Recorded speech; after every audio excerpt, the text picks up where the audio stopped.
Thank you for coming onto the Freedom Driven Landscaping podcast brought to you by the Lucrative Landscaping book. Scott, thanks so much for joining me today. I really appreciate you coming to tell me about your experience. You've been in the industry, I think you just said about 33 years. And I just met your wife a second ago off camera, who's been with you the whole time.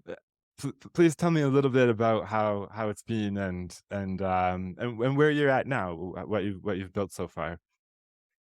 Well, thanks, Chris. Thanks for having me. Um, I've been in the industry for 33 years. I've owned my own lawn maintenance company for the past 29. Um, I started off in a 1980 Mustang with a lawnmower in the back of my truck. I worked for one of the bigger companies way back when, and and got to like the industry, learn, loved learning. Um, I don't know, just out of high school, I went into the military, um, learned a lot about automotive and mechanical stuff, and just felt like being outside was kind of like what I enjoyed. And then having the mechanical aspect of it too was something I enjoyed as well. So just kind of putting all that together, it really, it just seemed like home being Right. outside, and you know, So in you the field. so you started in landscaping and then went into the military for a while, and then you came back to landscaping after that, or? No, actually, no, I just out of high school. I was like 19. I went into the military Okay. for about 2 years, and then I went into figuring out what I wanted to do in life, and then had a Right. friend that was doing lawn care, and he said that this guy was hiring, so I said I'll check it out, and really enjoyed it. Really liked what I was doing, so um, just started from there. Yeah. Right. Yeah, nice. And so, yeah, you mentioned the mechanics and stuff like that. Were you involved in that in the military? And then were you maintaining the gear and stuff like that for your friend when you started working with them, or? Yeah, I was a light wheel vehicle mechanic. My unit had just started getting Humvees in, so I was a diesel mechanic. Started working on equipment and motor pool, and then after that, getting out, the company I was working for, the one of the main reasons why I was hired was because I had a mechanical background too, and I was able to work on equipment, especially when things broke down. I'd Right. get a call, hey, can you go and check out so and so's aerator or whatever, see what's going on with it. So I did a little bit of that, but mostly in the field doing the work, Right. learning. So. Nice. And then how long did you work with them before you wanted to go on your own? I think you said a few, not too long, a few years. The first company was about a year, and then the other company that was really, really helpful. This guy Bob, he was great. I worked for him for about 3.5 years, and he really encouraged me to get into my own business and get started. He bartered equipment with me. He even um, was would pass off some jobs and stuff, and just really an encouragement to help me get started in my business. So Wow, what a good contact to or a good friend to make along the way. That's pretty rare. I mean, yeah, I had a podcast the other day where a gentleman was talking about how he wants to empower his team to the point that they can go on their own, and that means that it's like empower them so that they can leave, so that they don't leave is sort of the idea. If you help to educate people so much, but this man was empowering you to leave him behind. How did that come about? It's pretty rare that like, why did you wanna lose you, so to speak? How did he well, let you he down? actually he wanted me to keep working for him, but in more as a subcontractor aspect. Okay. So I found that really a good thing. I'm like, okay, let's give it a shot. And it really was beneficial to me. It gave me a goal. It gave me a direction to head in. Um, I was going to be able to own something for myself, plus also be able to get work from, from my former employer too. I'm like, great, I'll try it out. Right. The harder I work, the more money I made. I'm like, Yeah. what's wrong with that? So that's Yeah. kind of, So would you say it was a pretty smooth start then? Or because a lot of people, when they say they quit their day job and they started their landscaping or the lawn care business, it's not easy, you know? It sounds like it wasn't too bad for you. Or yeah. how was it? Like how did that transition from there into building the business? Basically I started doing some work for him, and then he was about 35 miles away, 40 miles away from me. So practically speaking, it wasn't the best, you know, um, best place to get the work, seeing how I would much rather have work local, from where I was at. So what I did was, I basically just started passing out flyers in my area, running some small ads in like local, papers and stuff, and started, actually, I first started calling out of the white pages in the phone book. And it was that book that we used to get that had a bunch of phone numbers in it, you know? Okay. So you were So cold calling at the cold calling in yeah, the phone book? Okay, yeah. yeah, right out of the phone book. And, yeah, and got a couple of customers that way. Um, Actually, I still have a customer, 30 years, she's still a customer. So Wow. So you weren't being, just taking it easy then and just taking work that this guy's sending you. Like that takes a little bit of motivation to be out there hitting the phone book. I've done my fair share of door to door sales, knocking on doors, and I was mentioning before the franchisees I worked with, so I would have to train them how to do door to door to get enough lawn mowing gigs for the season to be able to pay for university at the end of it. And oh yeah, man, it was tough because I would have to pretend that I wasn't like it was always funny how the first few doors were terrifying, and then after that, it's much easier, especially at the beginning of the season when you've had maybe a winter off, and then you have to go knock on doors again. And oh, so I remember just standing there pretending that everything's cool and it's fine, and I'm teaching these guys like, "Oh, it's no big deal," and I'm just as scared as they are. But yeah, like pretty much that's how it was. Yeah. yeah. Yeah. So what was motivating you? Were you growing your family then, or what was your frame of mind then when you were building that? Because it wasn't just you weren't just taking what was coming to you. You were working hard for it. Yeah, I was actually engaged to get married and starting a life. And, I wanted to own a home and, just Right. get going, with life. And, that was my way. That was my way out, and, my way, uh, into basically, I guess you'd say, financial freedom, so to Hmm. speak. Okay. I want to Um, hear more. So what's the story sort of since then? So you're on your own, you're phoning in the phone book, you're getting some yeah. clients. Yeah. How did things grow since then? Well, we started growing pretty quickly because we started passing out a lot of flyers, and I started hiring some high school kids from around the neighborhood to help out. And it just seemed like I was spending all my time in the garage fixing broken equipment, um, running around looking for these guys, seeing if they were working. I'm like, I'm spending more time babysitting than I am actually doing the job. I said, there's got to be a way. There's got to be something else I can do, um, that's better than this. And I said, well, how did I get started? I said, well, why don't I just go back to the same way that I got started? Why don't we start hiring subcontractors and see how that goes? So it took about a good 10 or 15 years for me to get that point, to get to that point, So I mean, through that time I was working, uh, growing the business, passing out flyers, doing the cold calling, doing estimates, just growing the business.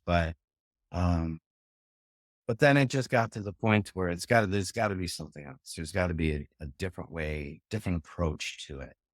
So um, I started just putting, some systems together, some procedures together on, well, what would I want my subcontractors to look like? How do I want them to present me, as a company going out on these lawns?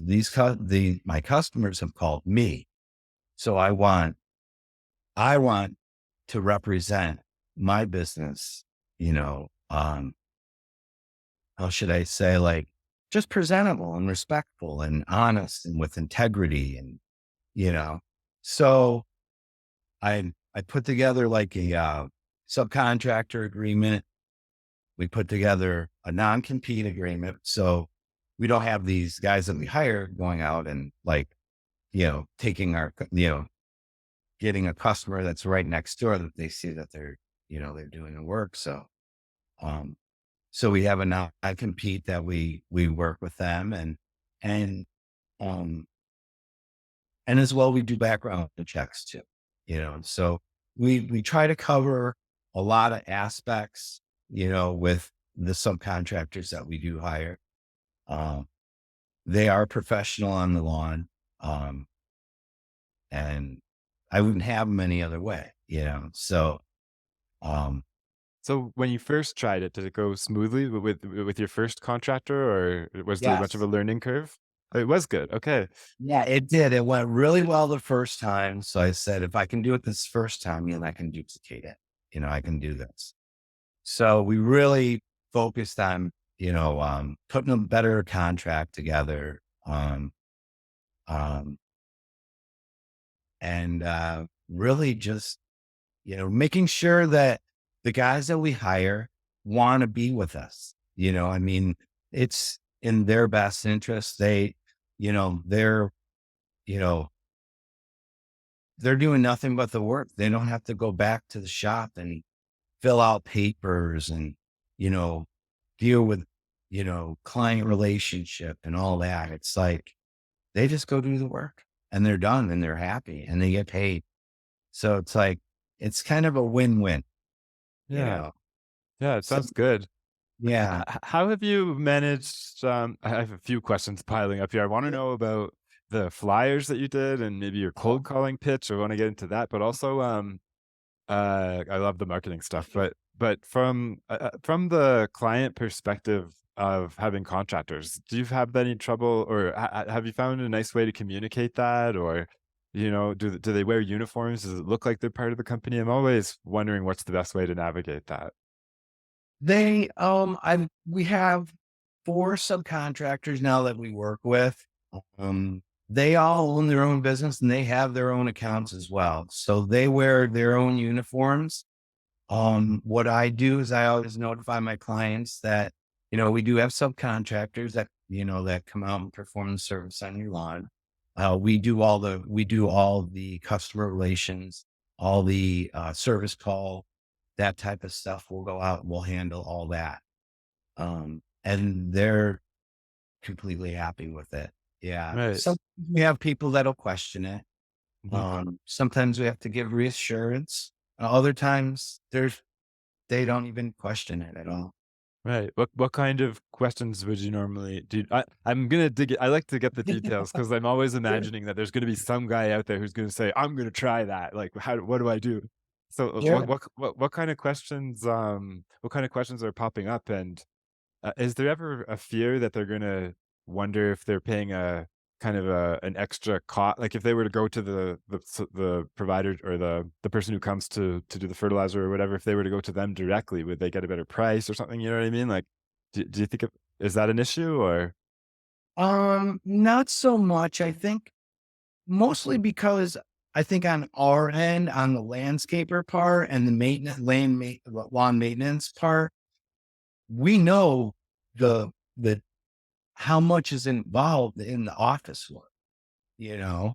So to completely eliminate that, these guys are like, yeah, I'll take it, right? Mhm. you know? So as long Okay. as you establish a pretty good business where you can automate it, we use Service Autopilot, um, where you automate your business, you have people that are trustworthy, that have good good standards, um, you're good to go, you Yeah. know? Yeah. Would they, if a neighbor did come and ask for work, would they refer you, or would they take it themselves, or how do you have a non-compete when they have their own clients? We were, they, the crew that's out there will refer 'em to us. So we'll supply them with business cards or, either or sometimes the neighbor even, refers them to us as well. So Yeah. we a lot of like right now, the majority of our work comes in from, like ads that we've been running, or like, uh, customer referral. It's huge, huge. Yeah. So, Yeah, it would be a little bit of a disadvantage to not have your trucks and logos out there running around, but short of that, yeah. it sounds like it works really well. Nice. Yeah, yeah. I mean, I've never really had any of my stuff like lettered up or anything and have always had good success in getting work. I Yeah. think the quality of your work, what you do on the lawn is really your signature, is your business card, is your letters on your truck. You know? I mean, you could drive around with the fanciest trucks, but if you do a terrible job on the lawn, Mhm. that's you're gonna see that, you Right. know? The only So thing the in the the other way is the guy's taillights. So, Yeah. So the contractors' trucks aren't lettered up then, I'm guessing, is that the case? some Or are, some are. just because 'cause I'm just imagining the neighbor seeing another Yeah, brand doing that good work, and that would maybe take right. away from yours, but it's not an issue, so that's really cool to hear. Yeah. Yeah. And another thing is, like, I wanna see these other businesses grow too. I wanna, like I think competition is great. And especially if you're gonna give somebody a better, like, quality job, then do it, you know? Mm. Sure. Yeah, I like that attitude. I've gone through similar sort of with my business in terms of the way that I do my retainers with clients and things. I used to be sort of more traditional, everything locked down, but I've switched more to everything opening, everybody winning, and yeah, it seems to work a lot better. Yeah, that's interesting. So you mentioned the marketing a bunch of times, and it sounds like Yeah. you've had a lot of practice in that. How would you mind telling me a little bit about how you've practiced, or maybe the sort of the evolution of how you think about your flyers and the cold calling, and maybe if you could tell me a little bit about your headlines or your scripts a little bit, that'd be cool too. Well, it started, like I said, I started out, um, with this one company. One of the jobs in the wintertime he would have us do is cold calling. So we were literally, he would get call lists and we would call right off these call lists for 6 hours a day, um, totally bothering people all the day long. Um, seeing if they wanted lawn care or lawn service. And it was horrible. I hated it so bad. It's But it was, hard. you know, it was, I Was got it a job. really commission pay though, or did they pay you either way?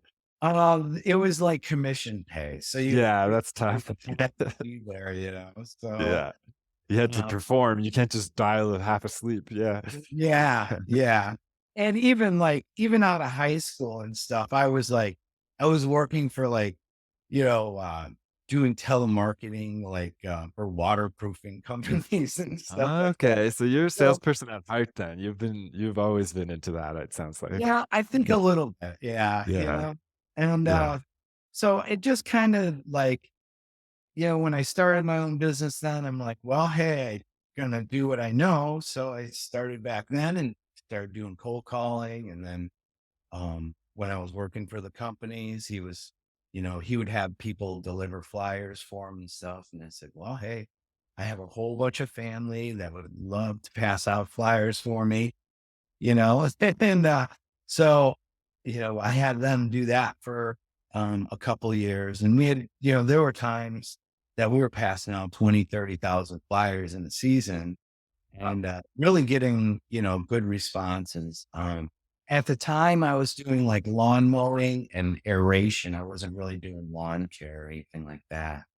Um, so I was, so basically passing out a big folded you know, three-fold piece of paper that had a corporation in it, Mhm. and was getting a ton of phone calls. So I said, well, if it's working, I'm not going to break it, and try something different. So I ran with that for a few years and built up a pretty good customer base.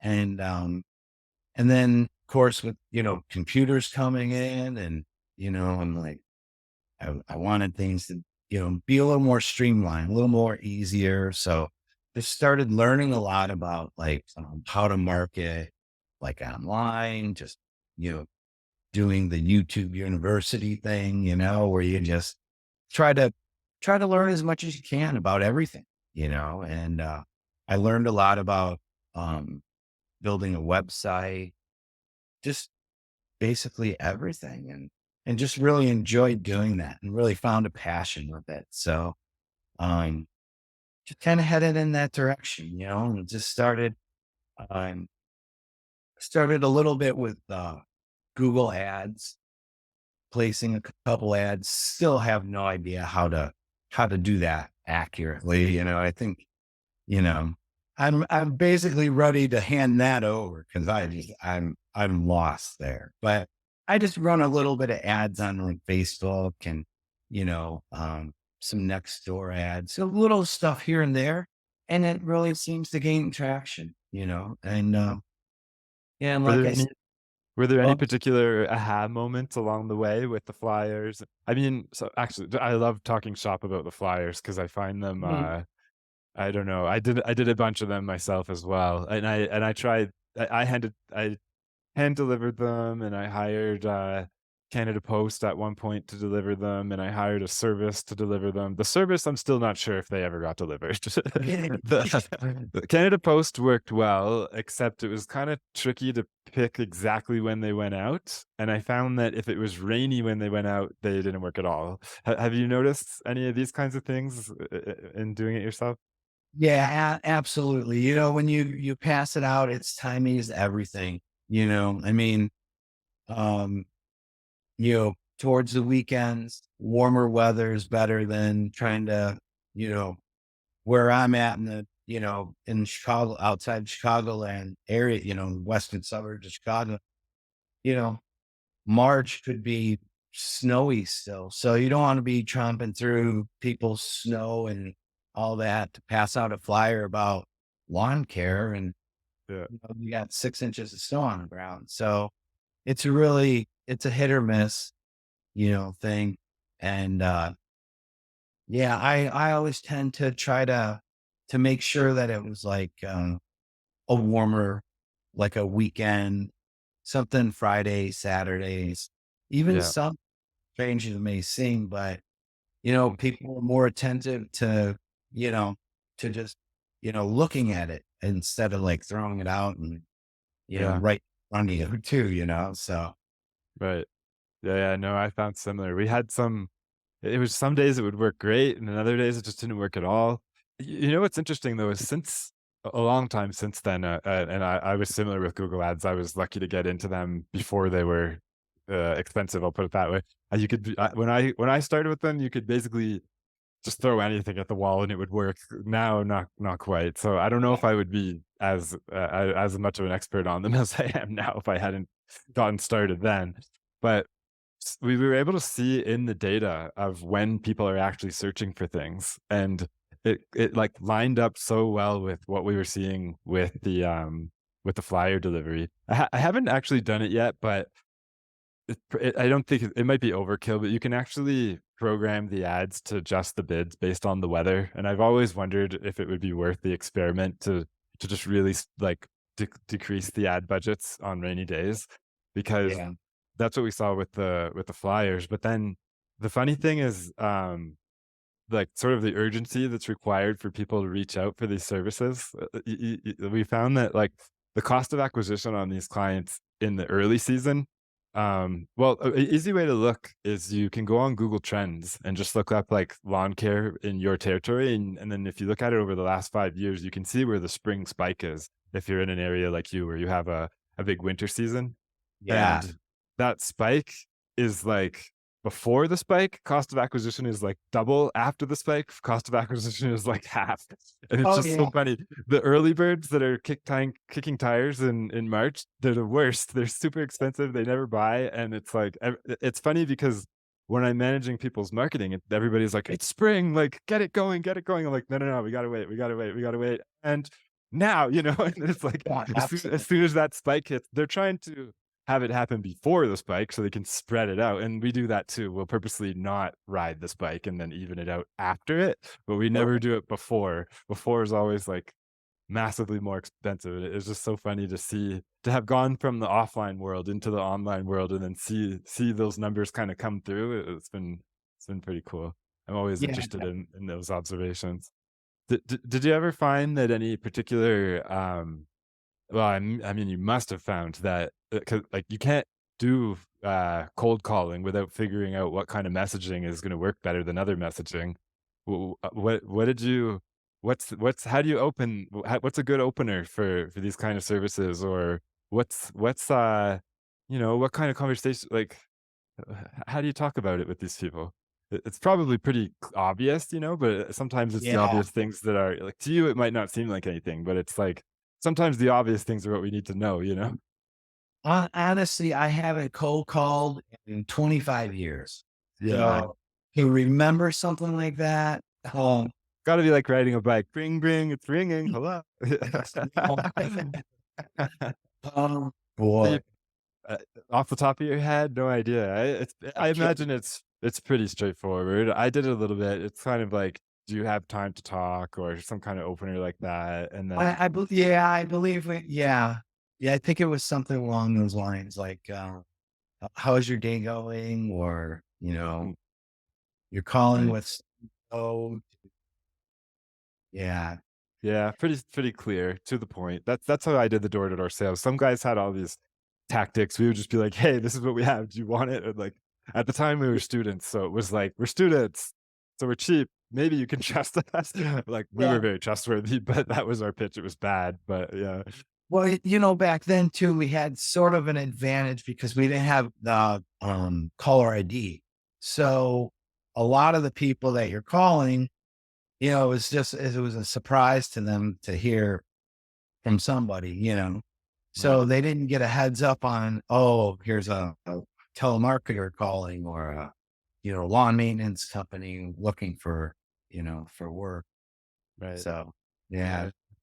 Then it so how have things progressed since then? It's been a long time that you've had to refine things since because it sounds like you had a pretty good success pretty early on, and so you've had a long time since then to refine things and make things easier for yourself, would you care to talk a little bit about that and how you've sort of, I don't know, smoothed out the business operations, to make it, a nice life, a nice thing to be doing? Honestly, I mean, it's not always been smooth. It's been up and down. I mean, well, you know, I I give thanks every day. I'm blessed for what, God's given me. So, um, but yeah, it's not been an easy ride. There's been, you know, times that it's been hard, but also some real good times. Um, but you just have to you get back up. You get back up and you keep going. You know. My first day in business, I was out of business. I mean, literally, I was in construction pulling a snowmobile trailer with a lawnmower on the back. I hit a bump and the axle goes off of the trailer. The axle goes down one way and my trailer and me, I'm pulling it across the street. So the gentleman that I was working for before, I gave him a call and I said, "Hey," I said, "I just lost the axle on my trailer." I says, "Can you help me out?" And he's like, "Yeah, I'll bring a big flatbed trailer over and help you out." So but it was funny. He says, "You're in and out of business the same day. How do you feel?" I shouldn't. Yeah. It's just the way it is, So, but I Yeah. got up, man, got going, and Yeah. that's what it is, and um, like now we found a way to be able to, um, I guess I don't even know how to say it, like we haven't arrived. We're not there, I mean, we're still a growing business. Um, we're still learning, what's really working, what's not. And it's a lot of trial and error, you know. Um, the automation aspect of it is amazing. If you can afford to do an answering service too, do it. It'll keep you focused on what you need to do. Like if you're in the office and you're doing bill, you you can't afford to answer the phone every time it rings because then you're just going to constantly, be distracted. If I didn't have Christy in the office, I would be trying to do all this myself, and a lot of these smaller guys, and they're all trying to do it all themselves, and it's like it's next to impossible to mow a lawn, to go back, do office work, take phone calls, advertise. It's, you know, Oh yeah, I've been there. I've done that. I've done the 5 a.m. till the dew is gone office yeah, work, and then when the grass is dry till it's dark daytime work, and then whatever you can manage to do after that with probably cleaning mower decks and dirty work in the afternoon and maybe some answering some emails. Oh yeah, I've been there for a long time. yeah. Y you mentioned we're not you're not there, you haven't arrived. That's something I've thought about a lot is what is there? Um, I like to do goal setting and things like that, but lately I've been leaning more towards, more sort of setting a vision. Sort of I've kind of come to this conclusion that to be able to accomplish a goal, you have to be able to really clearly picture what it looks like to be there. And it's sort of this process of pretty woo woo, but sort of manifesting your visions, right? If you can't Mm, envision what you're trying to what you're trying the situation or the life you're trying to be in, you're not going to ever be able to get to it because you won't be able to sort of subconsciously build the building blocks to get to there. So I think that having clarity of what that vision is one of the one of the harder parts actually, because there's always like the imposter syndrome and whether you deserve it or not, and these things kind of the personal issues that kind of block the ability to even have these vision in the first place. And like, why would I deserve that? Why? What? Like, who am I to think that? But how do you think about that? And if you wouldn't mind, could you share some of what your vision looks like of what arriving looks like? we're, we do vision boards. We do we try to do goal setting. Like, you know, we, you know, like we've been in this so long, like we forget that it's like that people actually have real 9 to 5 jobs, and go out there and they disconnect from, their job. And when it's with us all the time, our job is, it almost sometimes feels 24/7, So our arrival, I guess, or I guess our arrival would be what's our out? I mean, are we retiring? Are we gonna use this as our retirement? Is somebody gonna, uh, are we just gonna oversee the business and have a like somebody else manage the day-to-day operation? I think, that's where we haven't got yet. I Right. mean, Yeah. I think I'm still in it. I think the way I feel right now, I feel like I can do another 10 or 15 years in the business, but who knows, So I look, I guess, for me. my clear vision or my arrival is to figure out like what my out is, Mm, you know? yeah, interesting. Yeah, I talk about that with my clients quite a lot, actually. It's something that folds really nicely together is the idea that um, the process of making your business more sellable and increasing the value of it and these kinds of ideas, possible to sell and also at a high valuation. It's amazingly almost the exact same process that you would want to do to make the business as nice as possible to keep. So Exactly. it's such a nice coincidence that way. It's kind of like how when people fix up their houses right before they sell them, and it's like maybe if you just could like I know there's the math behind it, but it's like it'd be nice if you could fix it up and live in it and then sell it. But Right. but it is like that for landscaping businesses. I think that it's makes a lot of sense that that's where your head is at and that's what you're thinking about because that process of making it's funny because, like, the most sellable business is the one that you don't wanna sell. It's that's Exactly. Yeah. so which is a great place to be because it means that it's running very efficiently and profitably and predictably without too much input on the owner's side. And so you have options then. You can either have it as a passive income sort of thing, or if you decided that you had a better opportunity elsewhere, then you can liquidate. And that's actually been a big realization for me lately. I don't know where I read it. Somebody was saying that as I was sort of trying to understand like why sell a business kind of if it's making you money? I don't get that. And the only answer really is that you have somewhere better to allocate the fund, the money really, the value.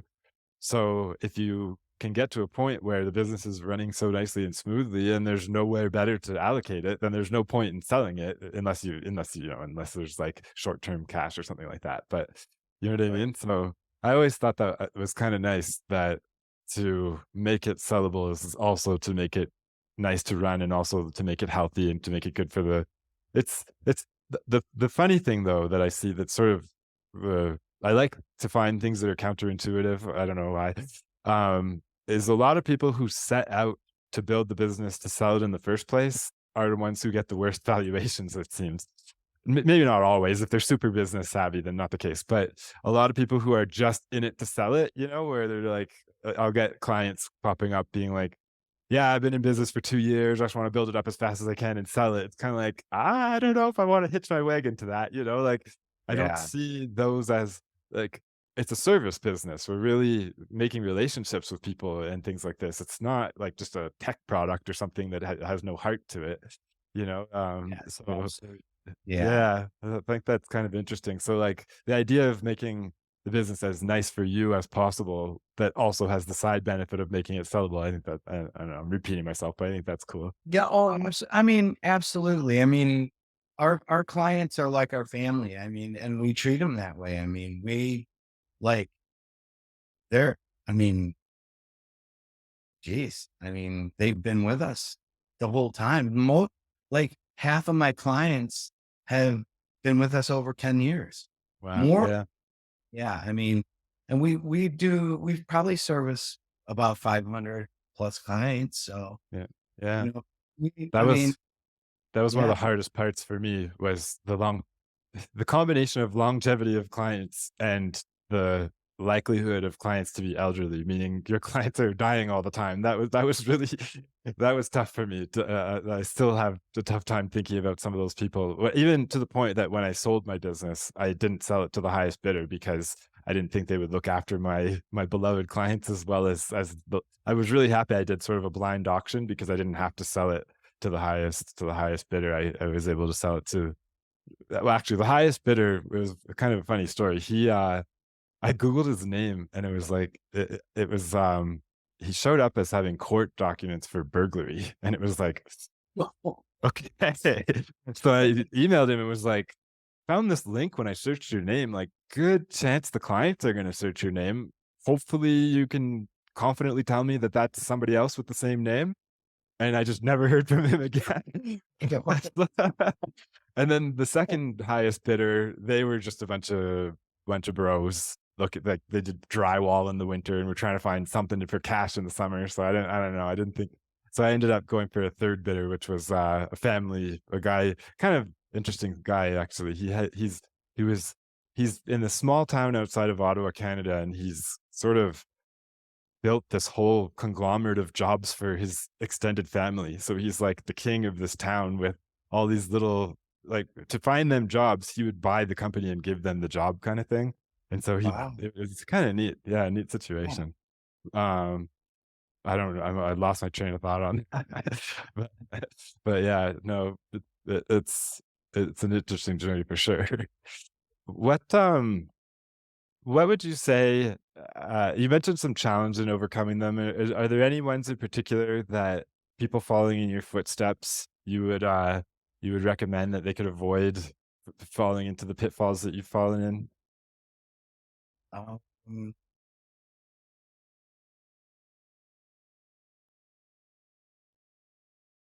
be leery of having family work with you. Yeah, Yeah. Yeah. as your Because wife sits next to you. well, I mean, that's but no, like, because they always expect like, oh, you're gonna be easier on me than you are on them. But then when you're actually expecting the same out of them as what you would another employee or a subcontractor, and they're not performing, well, now you have to see them at Christmas parties and that kind of Yeah. stuff. Okay, yeah, that's a good one. Yeah, that's a good one. So would you just say don't do it, or would you say, or is there a way to do it, would you say? Um, I'm not sure because I guess some people work well together, some don't. So I would just say be careful. Yeah. Right. Yeah, Yeah. don't assume it's gonna be as easy as somebody who you can fire, yeah, and not see Right. later, yeah. Right. Right. Yeah, a lot of guys, I think a lot of people are sort of aware of that, but they sort of fall into it out of lack of options, or even they're sort of too overwhelmed to practice hiring, and so they Yeah. kind of, it's sort of, I don't wanna say it's a lazy way out, but, like, it has been for me, I guess, where I could take another 5 hours and hire do interviews and everything, or I could just pop my brother in, and then my mom's giving me crap for working him too hard, you know? Yeah, I've had my fair share with my I have 3 siblings that, one my sister never touched it, never got involved, but both my brothers, yeah, we have our horror stories, our war, our yeah, our challenges for sure. Mm, yeah. It's Well, definitely not. It's definitely not easy work. That's for sure. It's yeah.